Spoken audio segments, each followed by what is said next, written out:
itu yang mungkin segmennya itu yang dibutuhkan sesuai dengan perkembangan zamannya. Kasih materi jangan tanggung, sempurnakan sampai orang paham. Jangan cuma kita pengen nyampaikan selesai orang apa. Sesuaikan temanya dengan kebutuhannya dan tampilkan dengan cara yang indah dan lembut.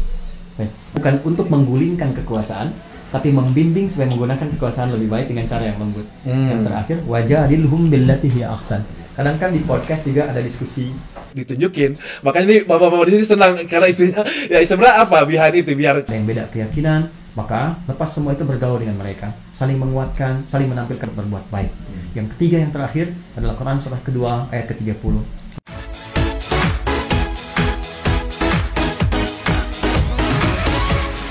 ya saat ini kita berada di Park Hollywood Sign. Nah di sini sebagai kira-kira beginilah hasilnya. Jadi sangat mudah sekali untuk membuatnya. Tinggal kita membeli masyarakat Indonesia yang ada di luar negeri ini bagaimana Bapak saja. Itu menyebut amongst families with success in raising their youth. Doing acts. Dalam audio acts itu Pak.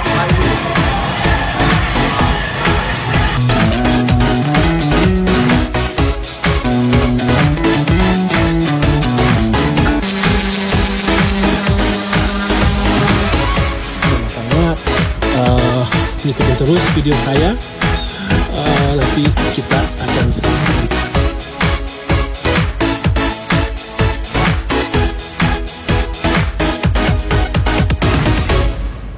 Assalamualaikum warahmatullahi wabarakatuh, warga IMSA dimanapun Anda berada. Masih dari Doubletree by Hilton, Boston, Massachusetts, kita tim Radio IMSA masih meliput acara Muktamar IMSA 2022. Dan alhamdulillah di studio kita sudah kedatangan tamu yang luar biasa yang sudah kami tunggu-tunggu dari sebelumnya 3 bulan yang lalu dengan Ustadz Adi Hidayat ya. Tentu saja Anda yang di Indonesia sudah kenal siapa beliau dan mungkin kita ingin kenal lebih dekat lagi silaturahim dengan beliau, terutama warga IMSA yang ada di Amerika. Assalamualaikum Ustadz. Waalaikumsalam warahmatullahi wabarakatuh. Alhamdulillah sehat Ustadz ya. Sehat, alhamdulillah. Semangat ya. Ini musim-musim dingin di sini gimana? Alhamdulillah Allah sedang mengajarkan dan memberikan nikmat musim dingin jauh sebelum kesini. Oke. Di Tripoli. 2005 kami di Tripoli, dingin dari Laut Mediterania, angin dari Sahara Afrika. Oh, wow. Nah, jadi sampai ke sini nostalgia. Jadi sudah familiar lah ya dengan tidak kaget gitu Pak Ustadz. Jadi ini pertama kali ke US, kemudian pertama kali ke Muktamar. Kita ngomong-ngomong ke Muktamar dulu nih. Ini gimana pandangan Ustadz nih dengan pelaksanaan Muktamar kita nih? Excited, bahagia. Bahagia itu bercabang karena bahagia bisa bertemu bersilaturahim dengan keluarga warga IMSA ya, menghimpun hampir di semua state di Amerika, bahkan Kanada, bahkan ada yang sengaja datang dari Kuwait. Oh wow, beberapa daerah, beberapa negara yang lain. Kemudian juga bahagia yang kedua, semua peserta semangat untuk belajar keislaman di semua lapisan. Terharu, ada anak-anak yang di tempat yang menurut sebagian orang tidak mudah menghafal Quran, mereka menjadi penghafal. Semangatnya sangat luar biasa dan itu sedikit banyak mengalirkan air mata. Masya Allah. Dan itu senafas dengan nama Muktamar. Artinya Tamar asalnya dari kata Amar. Amar itu sesuatu yang bermanfaat, sesuatu yang melahirkan legasi kesuksesan, sesuatu yang membahagiakan. Kalau kita ingin berusaha menjadikan segala hal itu sukses, membahagiakan, punya legasi, maka tambah alif dan ta, jadinya Tamar. Sifatnya disebut Muktamar. Harapannya Muktamar ini menghadirkan momen-momen yang membahagiakan, mengantarkan pada kesuksesan dan melahirkan legasi kebaikan yang bisa diteruskan kemudian hari. Wow. Dasarnya umur. Iya, wow. Dasarnya umur. Jadi kalau masih ditanya berapa umur Anda, itu sesungguhnya dalam bahasa Arab, bahasa Quran bukan menunjuk pada usia. Karena usia itu batas kehidupan, disebutnya ajal namanya. Quran surah ke-7 ayat 34 misalnya. Walikulli ummatin ajal. Setiap umat, manusia, individu, bahkan orang banyak punya batas hidup. Idza jaa ajaluhum la yastakhiruna sa'ata wa la yastaqdimun. Kalau tiba tidak bisa mundur, tidak bisa maju. Nah, cara mengisi hidup itu disebut umur. Segala yang bermanfaat, segala yang membahagiakan, segala yang sukses. Kalau saya tanya, Mas Imus berapa umurnya? Misal Anda jawab 45 tahun. Maka selama 45 tahun ini sudah berapa kebahagiaan yang diraih?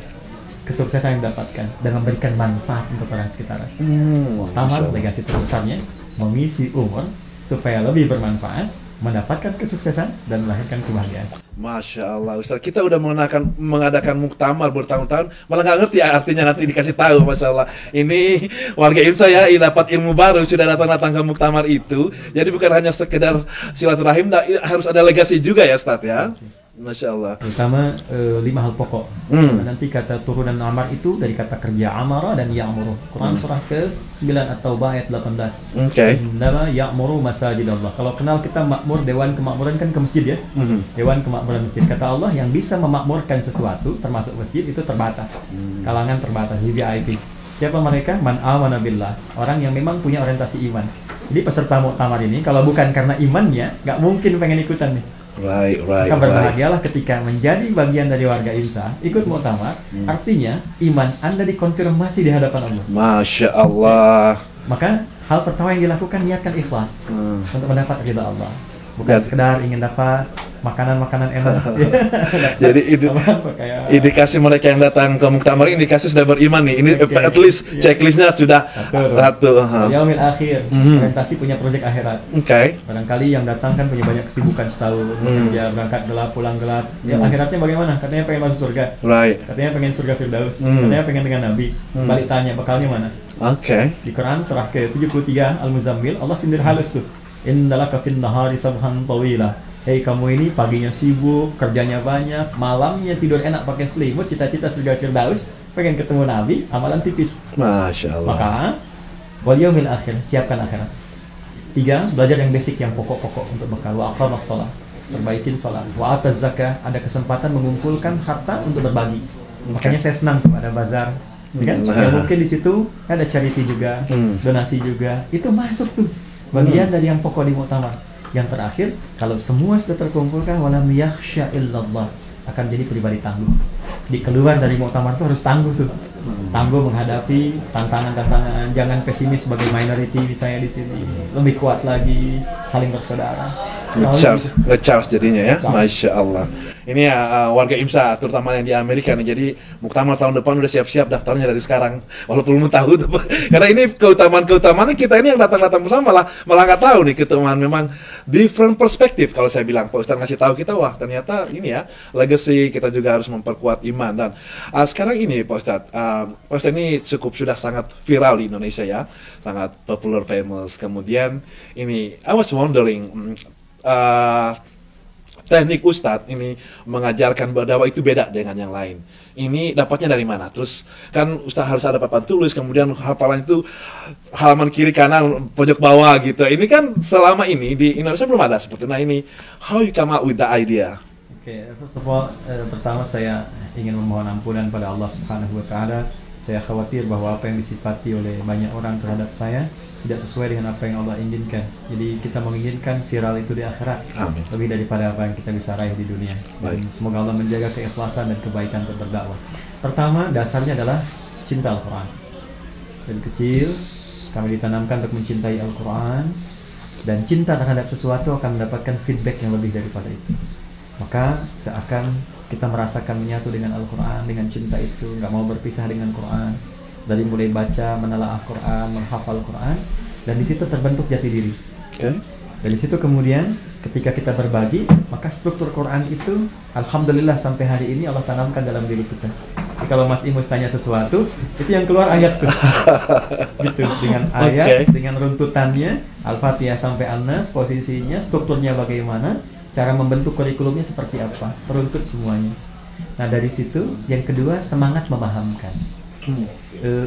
Islam bisa membentuk peradaban dan kemajuan. Islam yang berkemajuan ketika umatnya memahami tuntunan, bukan menghafalnya. Maka dasar prinsip ini yang menjadikan kita melakukan pendekatan dakwah dengan pemahaman. Maka kita mencoba memahamkan jika ada persoalan seperti ini, dasarnya seperti ini, argumentasinya begini, pilihannya seperti ini, silahkan kami serahkan bagaimana sikap Anda untuk memilih. Jika terkait dengan persoalan fikih misalnya. Lalu kadang orang butuh visualisasi untuk memudahkan. Maka kita gunakan perangkat seperti papan tulis misalnya. Walaupun tidak setiap misalnya kajian ada papan tulis. Kita sesuaikan, kadang butuh misalnya PowerPoint, kadang tidak sama sekali. Tapi untuk visualisasikan, untuk mudah untuk dilihat, dan biasanya mudah untuk dikenal. Oh, ini Ustadz papan tulis. Ya, Ustadz whiteboard. Ini Ustadz. Nah, jadi itu untuk memudahkan. Tapi lebih daripada itu, ada harapan dalam dakwah itu, satu, bisa mencerahkan. Yang kedua, bisa membuka wawasan. Kadang-kadang ada perbedaan pendapat yang bisa menghadirkan pada friksi, perpecahan, bahkan kadang-kadang perselisihan, karena bukan karena ingin berselisih, karena kurang wawasan. Maka saya mencoba menampilkan metode pendekatan baru dengan menampilkan kemungkinan-kemungkinan yang ada dalam beribadah misalnya. Kayak gini misalnya, hadis tentang bismillah, kurang lebih ada 70 hadis. Diklasifikasikan ada 4 cara menggunakannya. 1, dijaharkan, dikencangkan, bismillahirrahmanirrahim. Kedua, silent, bismillahirrahmanirrahim. Ketiga, nggak dibaca sama sekali. Yang keempat, dibaca jahar, keras, di rakaat pertama, selanjutnya nggak dibaca sama sekali.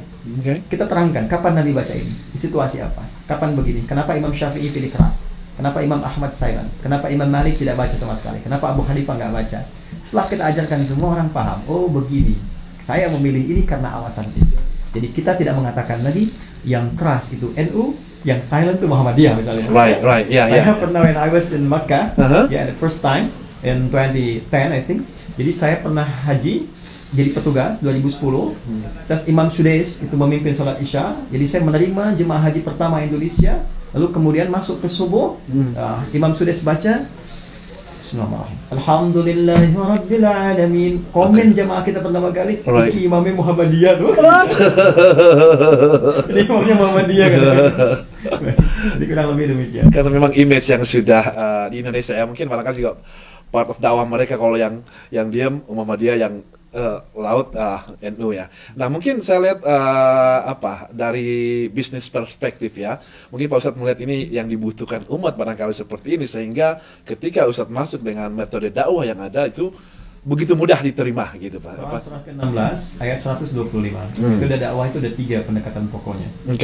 Ila sabili rabbika bil hikmah wal mau'izatil hasanah wajadilhum billati hiya ahsan. Pendekatan pertama dengan hikmah. Apa itu hikmah?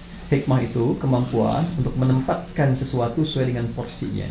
Kemampuan membaca sesuatu dan menyikapi sesuai dengan tuntutannya. Masa-masa lalu mungkin mau'izah hasanah, orang tausiah didengar sampai. Ya? Kemudian ada orang ceramah selesai, uraikan beres. Masa kekinian zamannya berbeda. Generasinya berganti, ada Gen Q, Gen Z dan seterusnya. Keinginan berbeda-beda. Seperti sekarang ada podcast, ada YouTube dan sebagainya, ada aliran-aliran yang berbeda. Nah, maka kata Quran, fasilitasi ruangnya. Ya, ambil ruang itu yang mungkin segmennya itu yang dibutuhkan sesuai dengan perkembangan zamannya. Gunakan perangkat, itulah hikmah. Menyentuh kedalaman makna dengan perangkat yang setara dengan apa yang dibutuhkan. Lalu masukkan mau'izah hasanah. Jadi kalau ingin berbagi, mau'izah itu berbagi kebaikan. Hasanah harus yang terbaik. Siapkan yang terbaik, ya. Kalau ingin kasih materi jangan tanggung, sempurnakan sampai orang paham. Jangan cuma kita pengen nyampaikan selesai pulang, tidak. Dalam Islam, Quran mengajarkan jangan sampai Anda berbagi hanya ingin memenuhi waktu selesai. Apa yang bisa orang dapatkan? Harapan orang apa? Sesuaikan temanya dengan kebutuhannya dan tampilkan dengan cara yang indah dan lembut. Mas Imus kenal Firaun? Tahu. Karena sebagian orang yang kenal Firaun takut itu. Kayak berapa detik? Jadi Firaun tuh, Firaun ya, kerasnya luar biasa, ya, dan kasar. Allah tetap mengatakan dakwahi dengan lemah lembut. Ya. Faqula lahu qawlan layyinan la'allahu yatadhakkaru aw yakhsha. Katakan dengan yang lembut, yang baik itu. Itu sesuai dengan zamannya. Anda bayangkan, Allah di era Firaun pun masih menggunakan pendekatan yang indah supaya menyadarkan.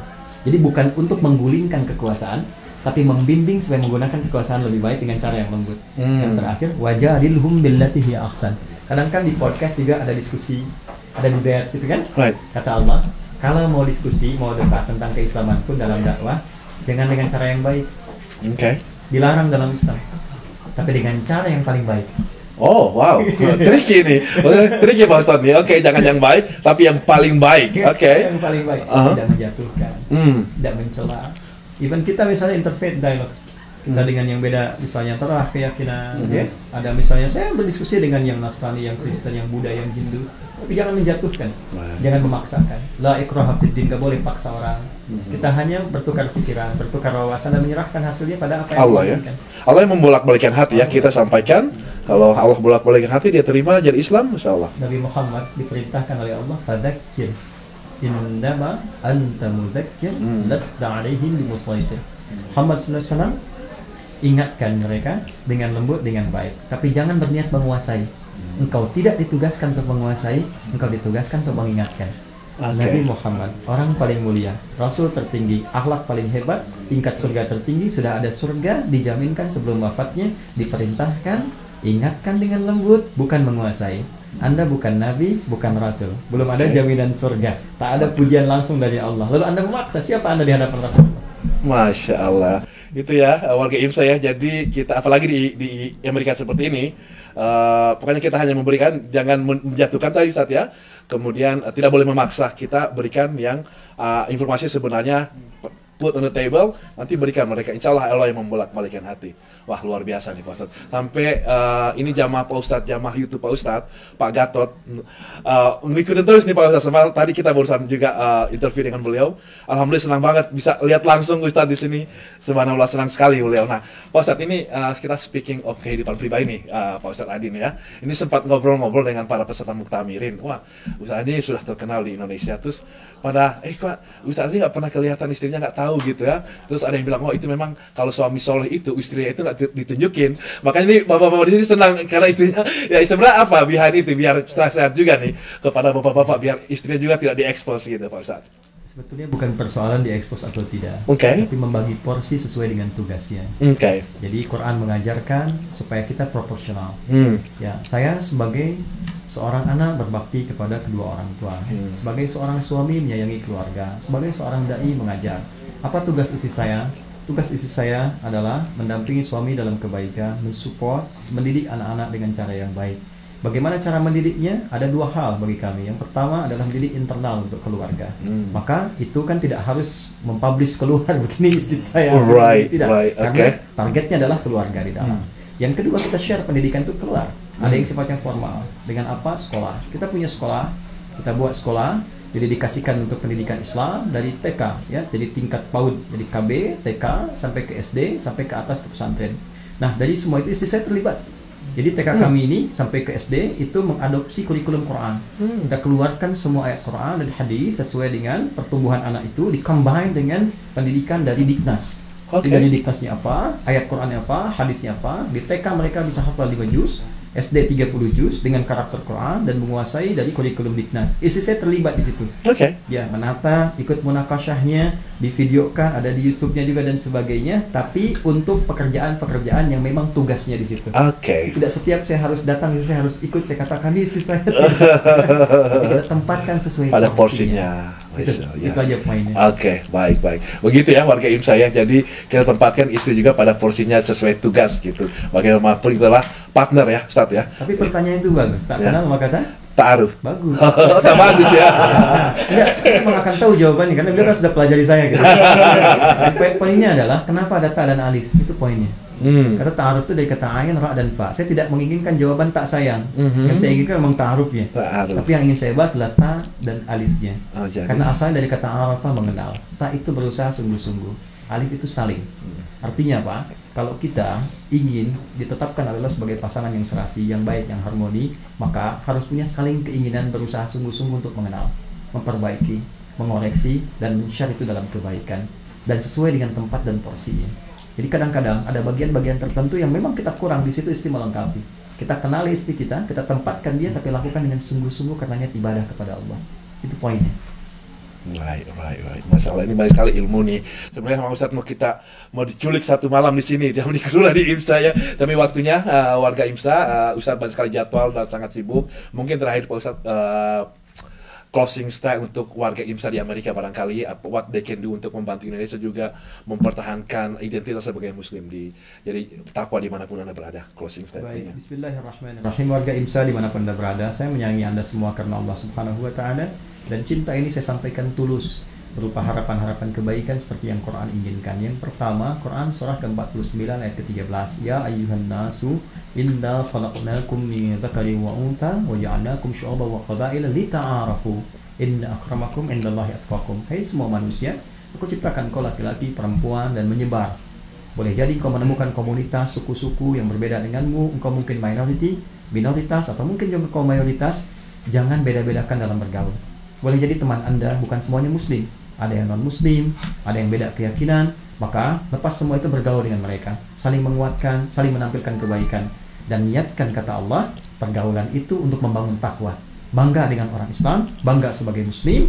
Jadi warga IMSA dimanapun Anda berada, ketika Anda berbuat baik pada orang lain, dan orang lain mengatakan, kamu baik sekali, katakan, bukan saya baik, tapi Islam yang mengajarkan saya untuk berbuat baik. Yang ketiga, yang terakhir adalah Quran surah kedua ayat ke-30. Wa idh qala rabbuka lil malaikati inni ja'ilu fil ardi khalifah. Ketika Allah menginfokan, memviralkan, saking tingginya info ini, malaikat harus tahu. Aku jadikan khalifah di ard. Ard itu asalnya bukan bumi. Ard adalah tempat yang dipijak, tempat kita bernaung, bumi pertiwi. Khalifah artinya memajukan, menyukseskan, saling menggantikan.